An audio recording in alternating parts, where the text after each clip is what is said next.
Where is Lumba's body?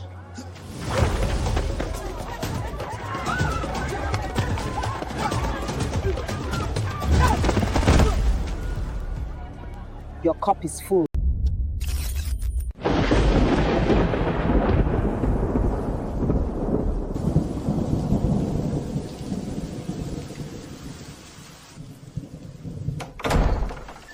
You shouldn't have come back here.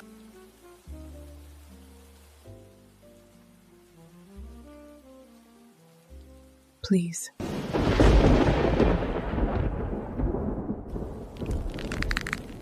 You lied to me for years. Boss, calm down. Who are you? I was scared. You brought them into my house? Get off me! Get off me!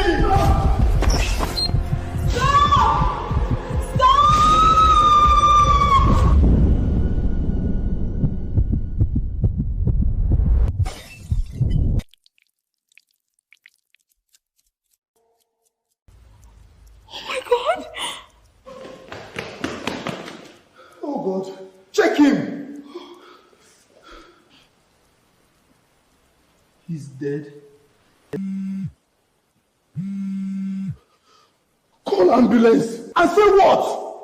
This was accident. Call the big man.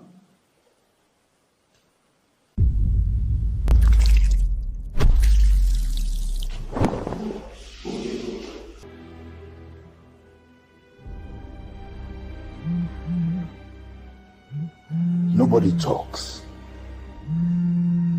Breaking news this morning. Lumba has reportedly died following a sudden medical emergency.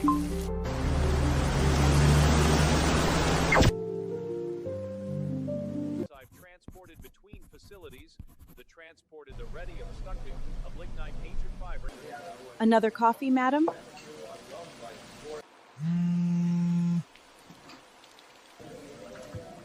Talk to me. But she never told her he was dead. Something wrong? People panic after death. But hiding death?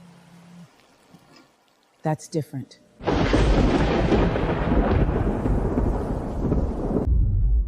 Tell me the sequence of events that led to the death of Daddy Lumba according to what is in the police report. He had pains in the leg and in his waist.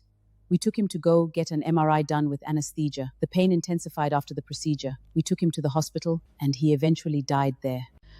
This story makes my blood boil, because the more I analyze it medically, the less sense it makes. And I'm going to tell you exactly why. Now let's play along and assume this MRI story is completely true. Even if I accept your version, the decisions made that day may have contributed to why Lumba is no longer here. Explain. Lumba reportedly had a prior spine injury, correct? Correct. And according to you, on this day, he suddenly develops new pain in the leg and waist, correct? Correct. Those symptoms are major neurological red flags: possible nerve compression, possible acute disc herniation. Any competent emergency physician hearing spine injury plus new leg pain and waist pain would immediately think emergency room, neurological evaluation, emergent stabilization, possible decompression surgery if necessary. Not take him straight for MRI with sedation.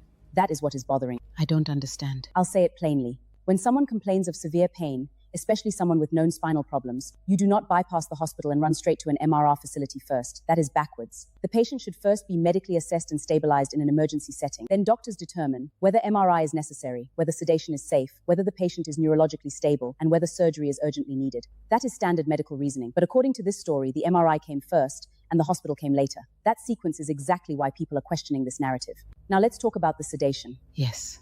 You stated he was sedated or anesthetized, correct? Sedation is not harmless. Patients with unstable spinal injuries or severe stasis sometimes cannot tolerate certain positioning. Sedation suppresses protective responses, neurological feedback, breathing, blood pressure, and if there is already an unstable underlying condition, complications can escalate rapidly. In rare cases involving severe spinal compression, delayed treatment combined with positioning or sedation can worsen neurological injury catastrophically. So let me repeat this carefully. If everything you are saying is true, then Lumba should have first been taken to the emergency room for stabilization and physician assessment, not directly to imaging, and certainly not sedated before proper emergency evaluation. Okay. And that is why I keep saying, either this sequence was disastrously mishandled, or there are parts of the story the public still does not fully understand. Because medically, the timeline raises serious questions. Very serious questions. Now let's discuss the police report itself. Police reports commonly arise when deaths are unexpected, circumstances are unclear, there are possible medical complications, or official review becomes necessary. But here's what keeps disturbing people. If this was simply a straightforward natural hospital death, then should be no police report. Does that mean he died outside the hospital?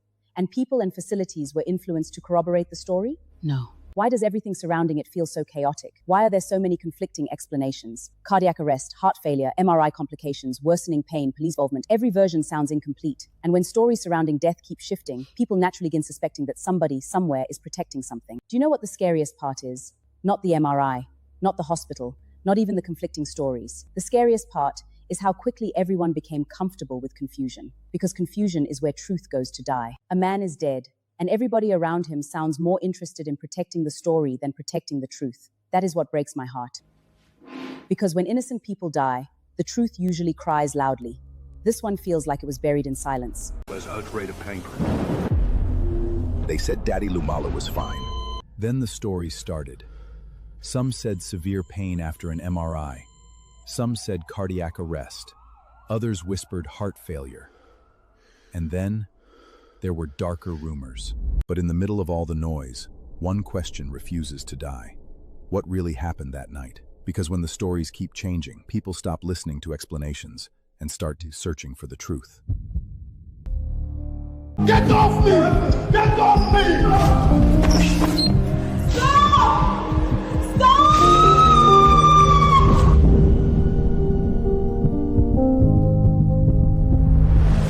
My first reaction was to come in here and scream at you, to ask you how a family becomes this broken, how a brother dies, and somehow the people closest to him end up on opposite sides.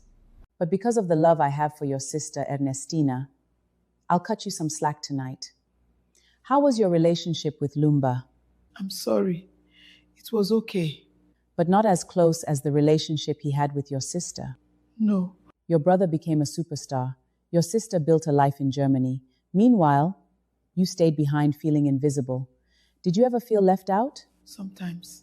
And sometimes when people feel left behind long enough, they quietly resent the people who made it. Not because they're evil, because pain changes people silently. I never hated them. Maybe not openly, but resentment doesn't always scream.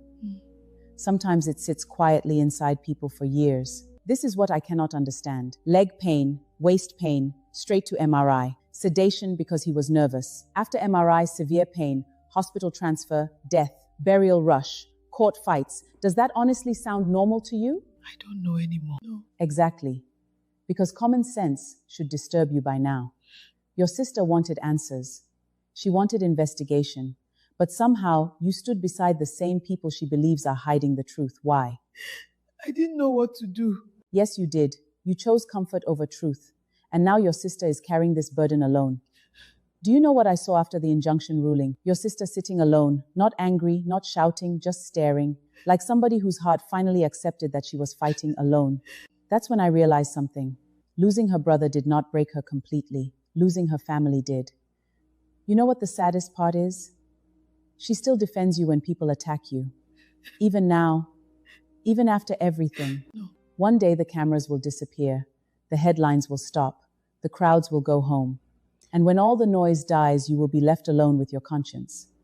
That is the real punishment. If your brother died naturally, then investigation should never scare anybody. Truth does not fear questions. Only lies do. Your sister feels abandoned, lonely, betrayed, and somehow she still loves you. Don't wait until the truth comes out before you find your conscience. Because by then, forgiveness may no longer matter. Hello, Miss Ernestina Fosso. Hello. How are you holding up? I don't think I am. That's okay. I've gone through what you faced. I can't believe it. I'm truly sorry. My condolences for your brother. Thank you. Tell me about him. He was everything, not just my brother. He was the one person I didn't have to explain myself to. You understood each other. Yes. When something was wrong, he called me. And when something was wrong with me, I called him. And the day he died? I wasn't there. I was in Germany. And you got a call. Yes. The woman that was with him called me. Not that my brother was dead. She told me he was mistreating her, that she couldn't take it anymore. While he was already gone. Yes. So I'm standing there, listening, trying to defend my brother, not knowing he's already dead. That's devastating. It broke something in me, because that was his last moment and I wasn't in it. By the time I found out, everything was already moving. You came back? Yes. And nothing made sense. Different stories? Too many. Every version sounded like it was hiding something. So you asked for an autopsy? Yes, because when truth disappears, you go to what cannot lie. But you couldn't trust it. How can I? The woman that was with him, the same person who lied to me, is connected to everything. How do you trust truth when the source is already broken? That doubt is valid. And then I was stopped. By your own family? Yes, my own family. The family head stood against me.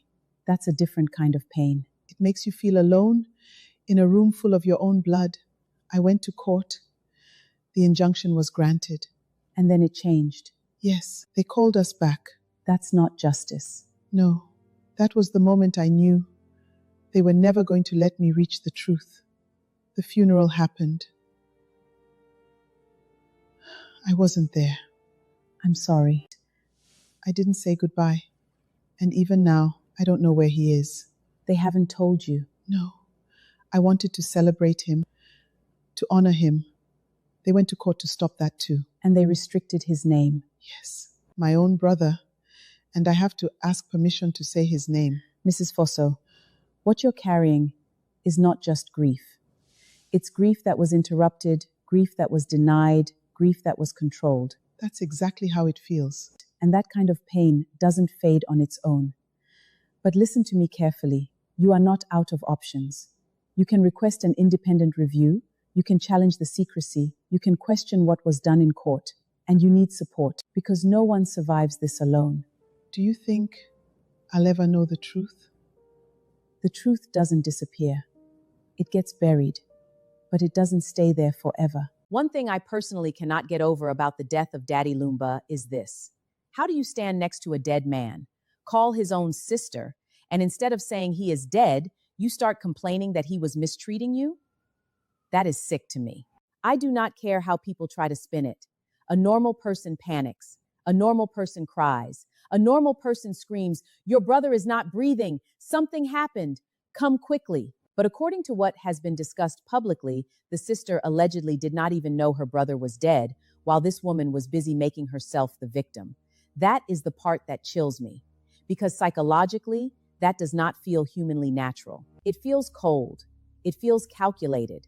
It feels like somebody trying to emotionally position themselves before the real conversation starts. And honestly, I cannot shake that. Because if the man you were with is dead, how does your brain skip over the death itself and jump straight into, "He was mistreating me"?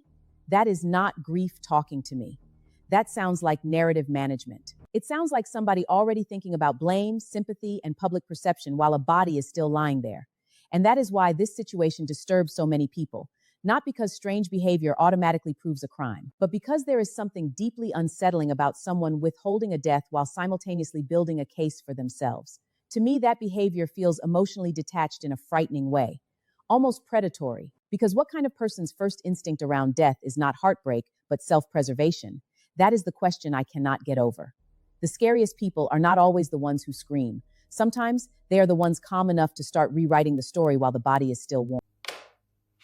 Dominic, you are a disgrace to the robe, a complete disgrace. A whole lawyer, allegedly coaching people to go and trap a chief, secretly record him, and use the recording against him later like some street operation.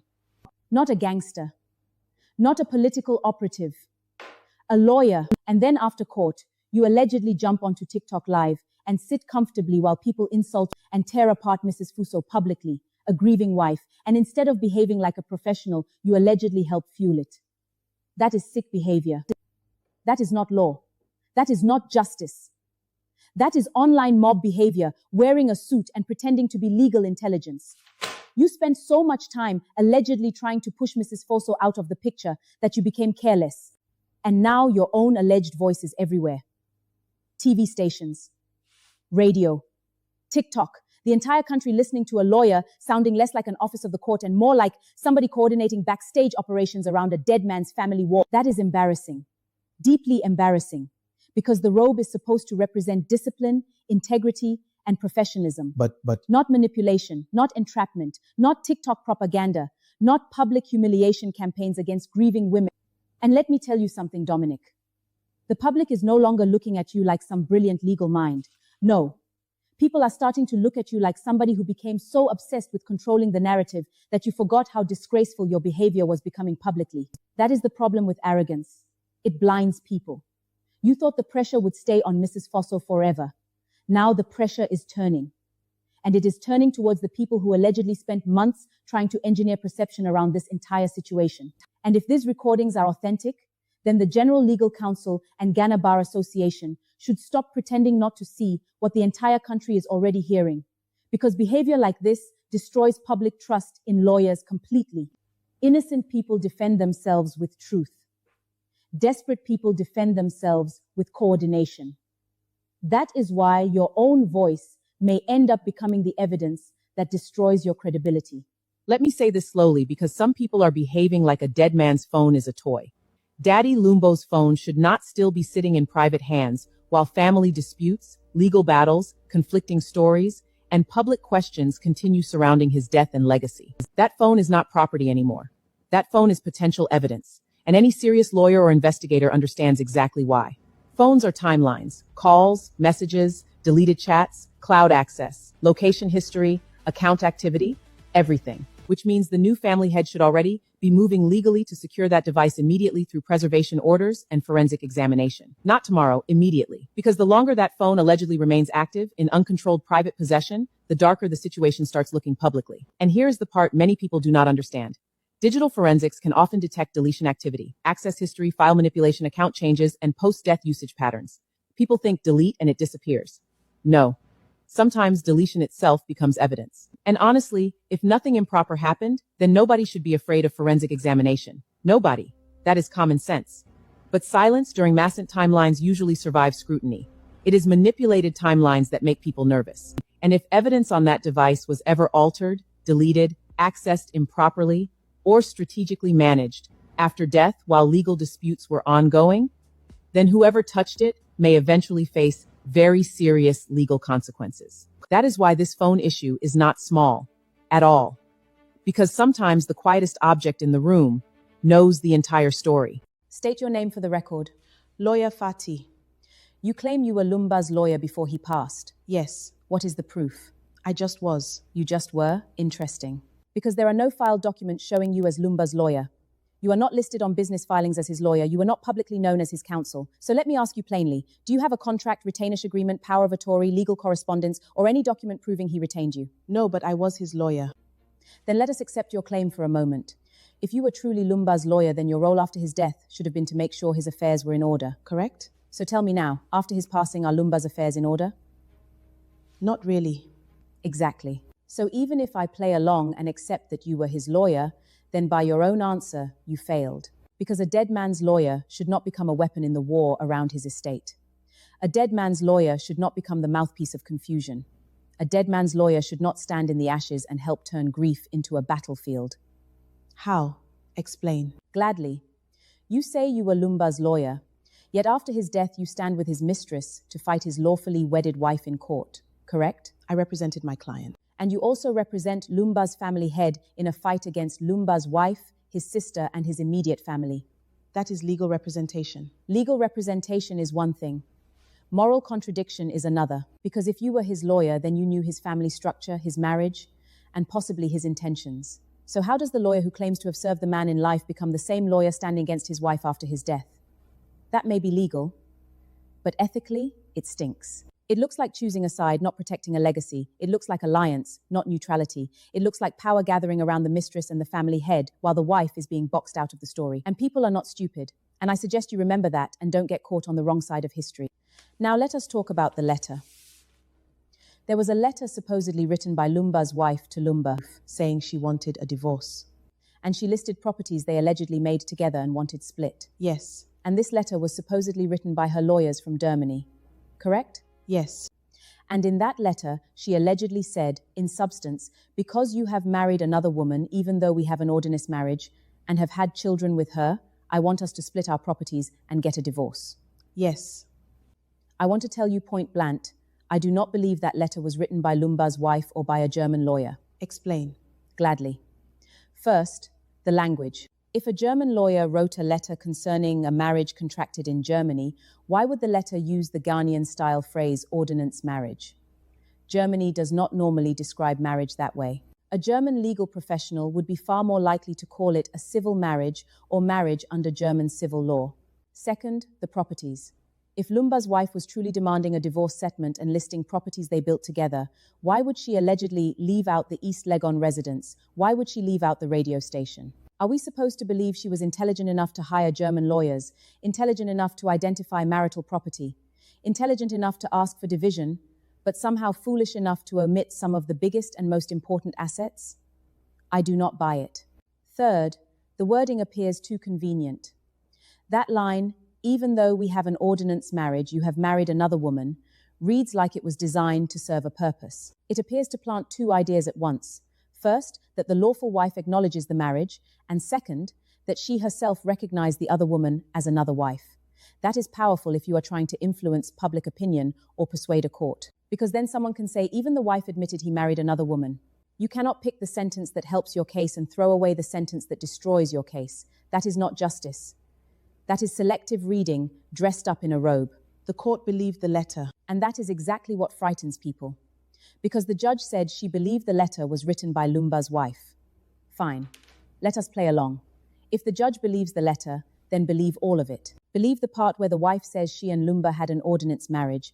Believe the part where she is still addressing him as her husband. Believe the part where the marriage had not legally disappeared just because another woman was allegedly introduced into the picture. But do not believe only the portion that favors the mistress and ignore the portion that supports the lawful wife. That is not legal reasoning. That is surgery.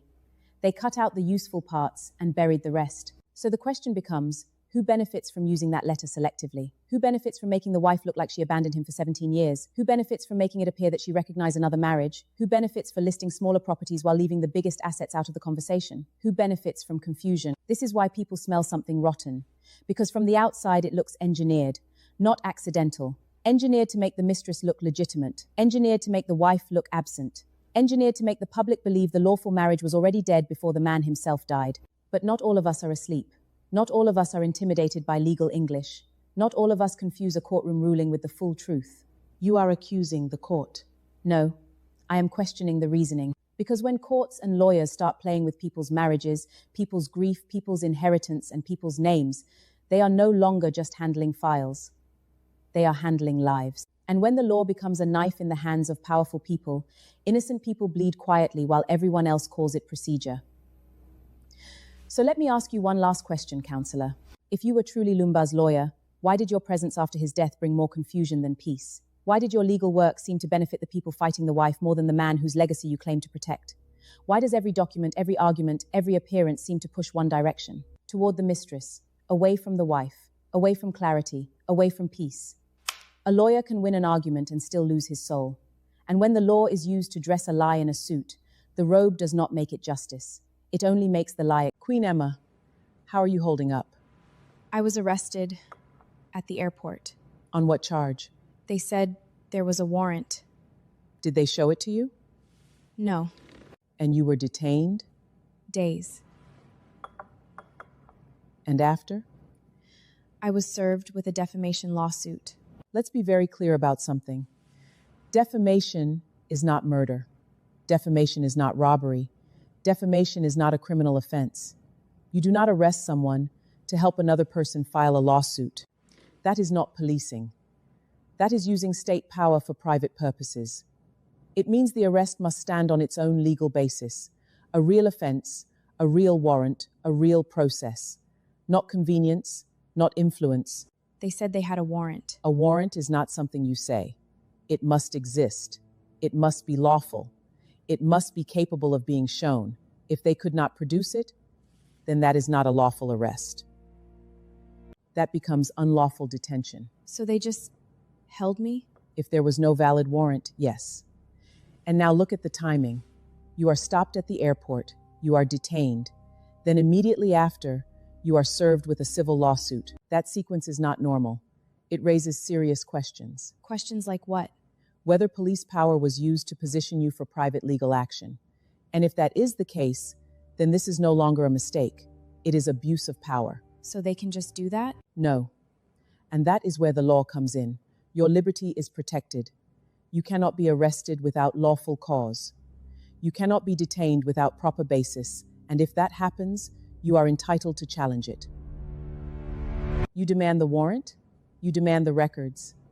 You identify the officers involved, and you hold the system accountable. Because if we get to a point where even the police can be influenced, then the problem is no longer one arrest. It becomes a problem for the entire system. And that is exactly why this must be examined properly.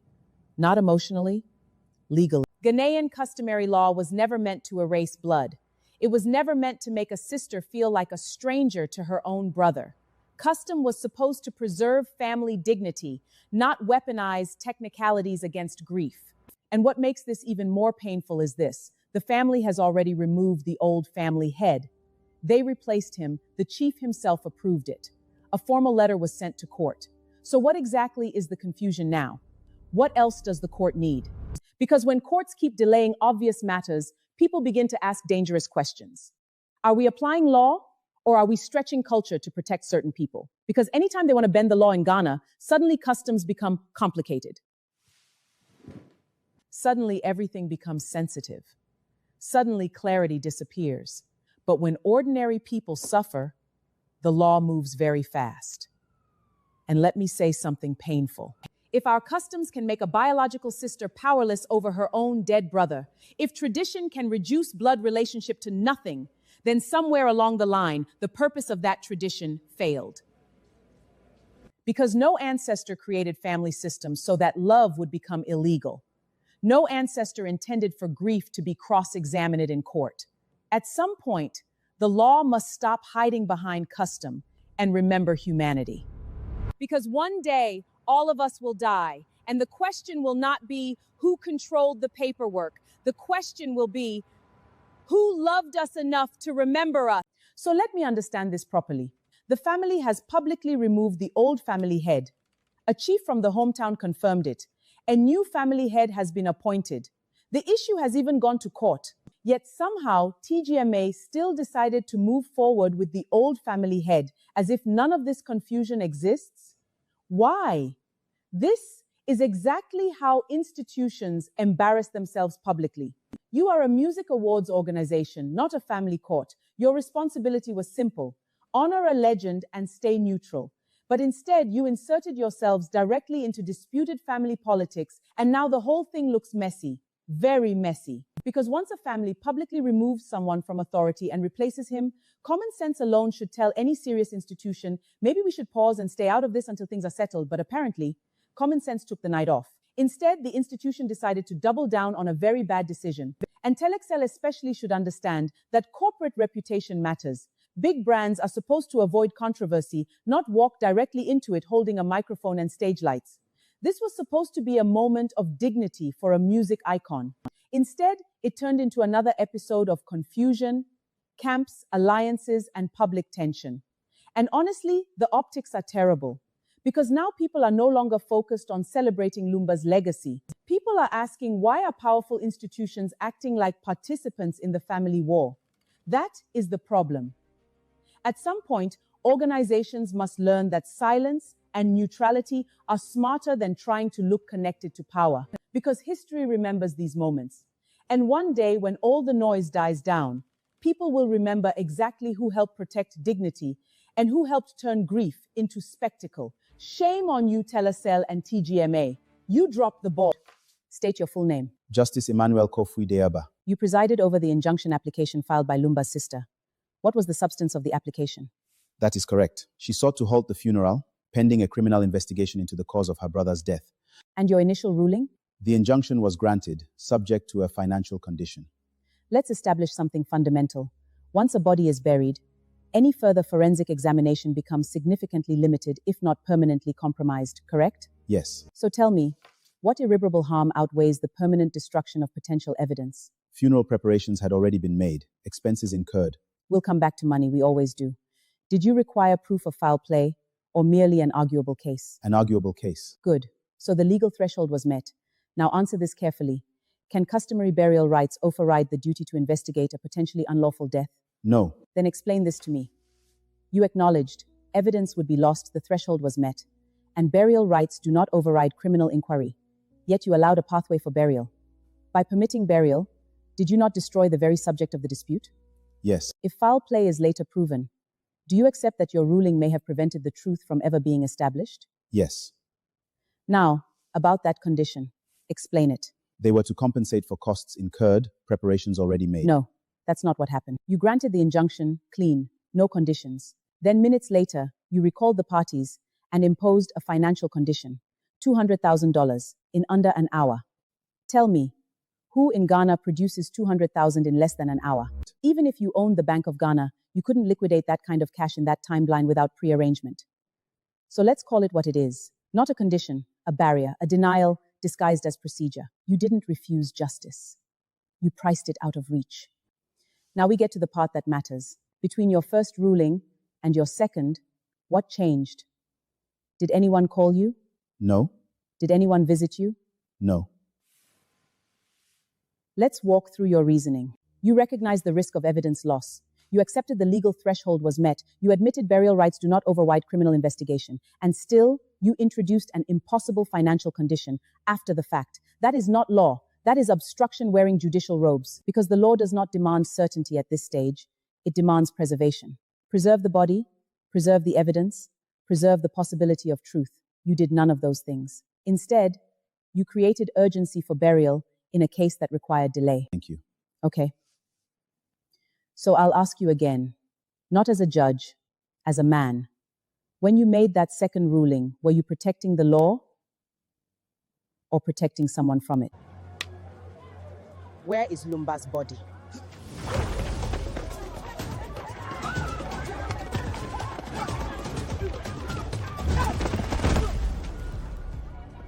Your cup is full. Where is Lumba's body?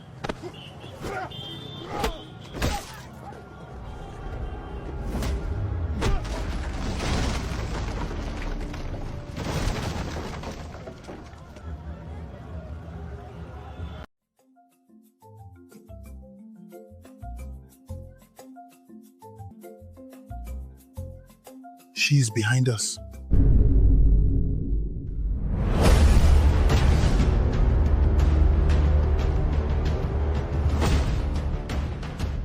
Innocent people don't run. Where did you bury Daddy Lumba?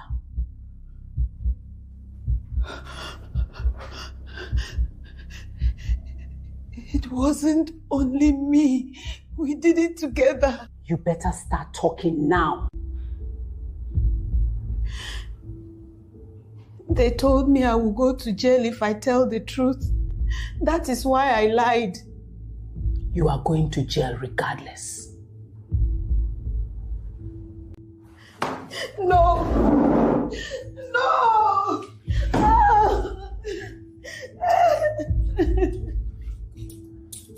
You must pay for what you did.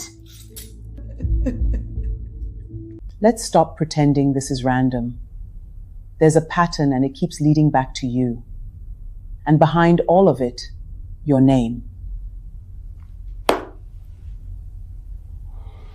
Stories.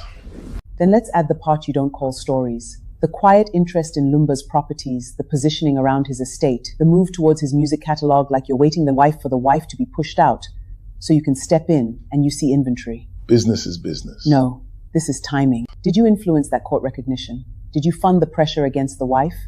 Did you play a role in that injunction being reversed? And are you positioning yourself to take his estate and his catalog? Right. You don't deny anything. You just stand there hoping money fills in the blanks. And then there's this, the rumor that anyone who speaks against you gets buried in legal trouble, locked up, silenced for years. Is that influence or just fear with a budget? So answer it. It's time for you to tell me the truth.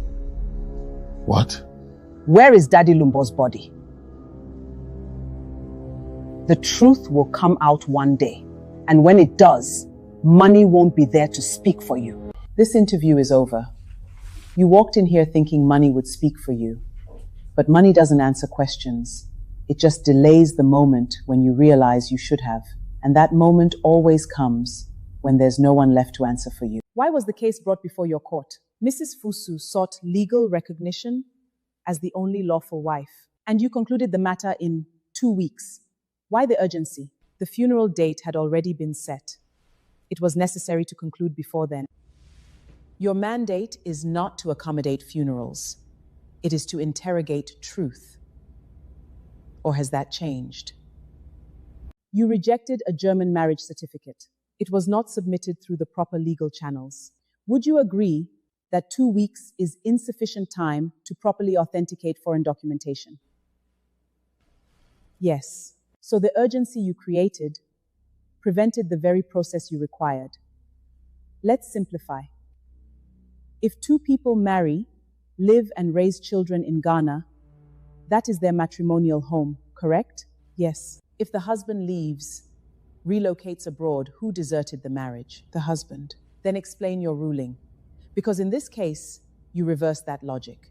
You also recognized a second woman as a wife under customary law. Yes. Yet the matter before you was an ordinance marriage. Monogamous, statutory, exclusive. So help me understand. How does a monogamous union produce a polygamous judgment? No family representatives present. No photographic or video evidence. Witnesses deceased before the alleged union. And the only image presented, challenged as manipulated. Yet you found it credible. One witness. You said he was telling the truth. On what standard? And then you gave him chocolate. Do you reward all testimony in your courtroom? It was goodwill. Of course. What you issued was not just a ruling.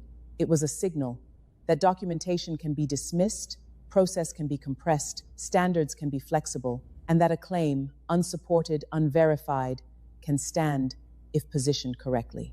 That is not law. That is vulnerability in the system. And when people say you were compromised, they are not reacting to rumor. They are reacting to your record. Where is Daddy Lumu's body? Look at me. Before I forget, did you both sue one member of Team Legal Wives? Yes. Why? Because she told lies about us. Lies? Did anyone sue you when you lied about being married, even though you are not? Did anyone sue you when you covered his face at the funeral and said it was his dying wish? Did anyone sue you when you lied about where he was buried?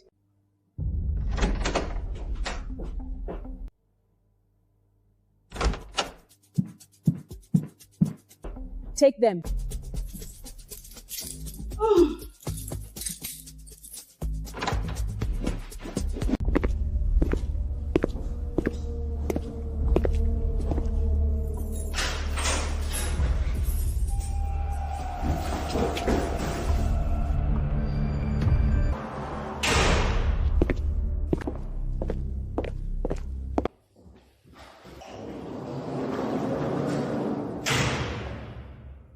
God, now no na me catch a man for say in the whole case of Daddy Lumba issues here by no.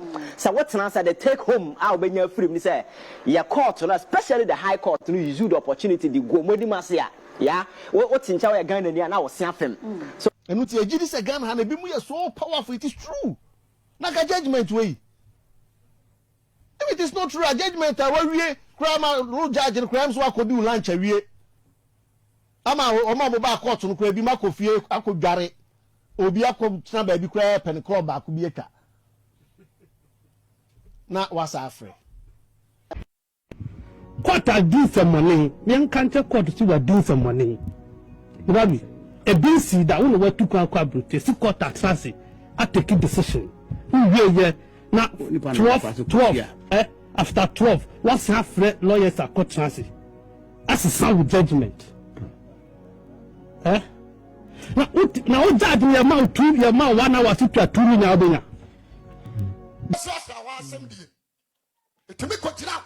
I was there and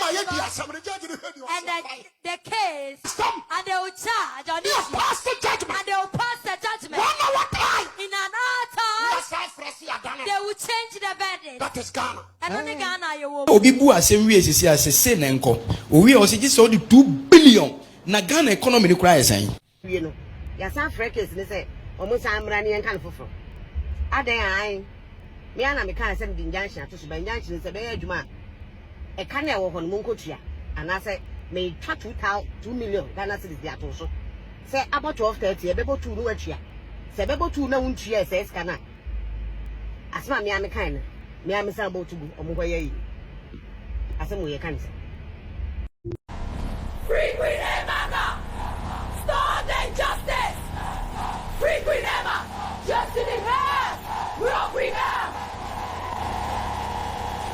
Break up Queen Emma, free Queen Emma. Free Queen Emma. Like we're made. Come on, be in the Dania. Like body pain. We so confused. Yeah. That's our little hobby. Who feels? Where's that Lumba body? I sell Roman father. Where is that Lumba body? We sell easily gone, yeah. Priscilla Lumba ni padua no yato. Kofio usu Lumba body no yato. Roman father Lumba body no yato. Isla gone executives Lumba body no yato.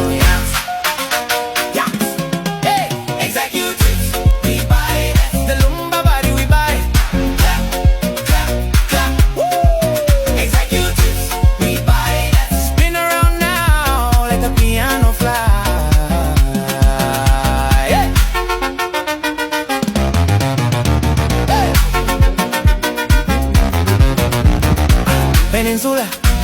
Peninsula, where is that Lumba body?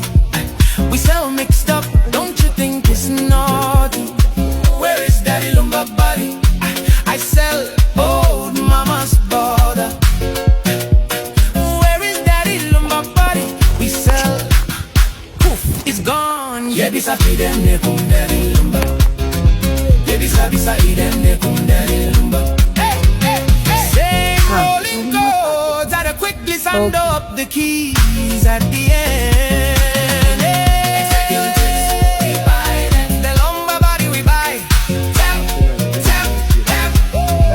Executives, we buy them. Piano jumping, let's not stop the man. You know what?